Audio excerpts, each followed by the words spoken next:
गुरुवे गुरुचंद्राय राधिकाय तदालय कृष्णाय कृष्ण भक्ताय तद्भक्ताय नमो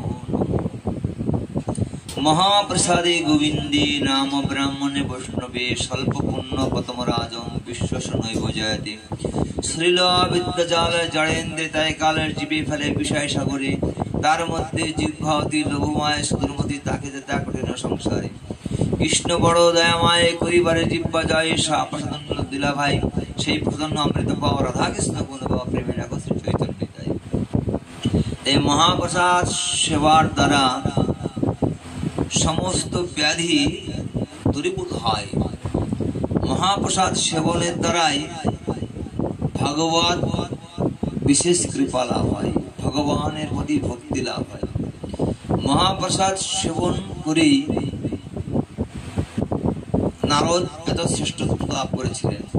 নারদ মুনি এক সময় লক্ষ্মী দেবী থেকে মহাপ্রসাদ পেয়ে সুন্দর বীণা নিয়ে কীর্তন করতে করতে শিবজি ঠাকুরের কাছে আসেন। শিবজি মহারাজ বলে, নারদ তুমি এত সুন্দর কীর্তন করছো, এত সুন্দর সুর কিভাবে? বলছে, আমি লক্ষ্মী দেবীর কাছ থেকে শ্রী নারায়ণের প্রসাদ সেবা করেছি, আমাকে একটু দাও। বলছে, আমার তো আর কাছে আর নাই। বলছে, তুমি তো প্রসাদ সেবা করেছো, তা তোমার দন্তের ভিতরে একটু লেগে নেই? তাই কাঠি দিয়ে খুঁচিয়ে সেই দন্তের ভিতর থেকে প্রসাদ বের করে নিয়ে নারদের উচ্ছিষ্ট দাঁতের মধ্যে লাগা প্রসাদ শিব ঠাকুর খেয়ে তিনি সুন্দর নৃত্য করতে লাগলেন। উদ্দণ্ড নৃত্য দেখে দেবদেব মহাদেবকে পার্বতী বললেন, আপনি এত সুন্দর নৃত্য করছেন কি করে? বলছে, নারদ মুনির থেকে আমি সেই শ্রী গোবিন্দের প্রসাদ সেবা করেছি, আমাকে দেন। তা আমার কাছে আর নেই, হ্যাঁ আমার কাছে আর নেই। তখন পার্বতী বলছে, হায় হায়, আমার একটু গোবিন্দের প্রসাদ আমার জন্য আর নেই, আমার একটু সেবার অধিকার নেই।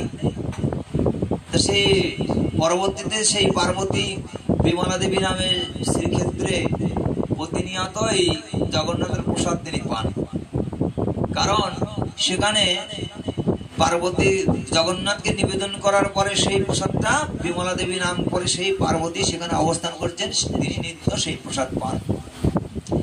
এই প্রসাদ সেবার দ্বারা ভগবানের বিশেষ কৃপা লাভ হয়। যে প্রসাদ লাভ করে নারদ নারদত্ব লাভ করেছেন, যে প্রসাদ পেয়ে শিব শিবত্ব লাভ করেছেন, যে প্রসাদ পেয়ে পার্বতী জগৎ জননী হয়েছেন। মহাপ্রসাদ সকলের সেবা করবেন, চ্যানেলটি সাবস্ক্রাইব করবেন, কমেন্টে মতামত জানাবেন। রাধে রাধে।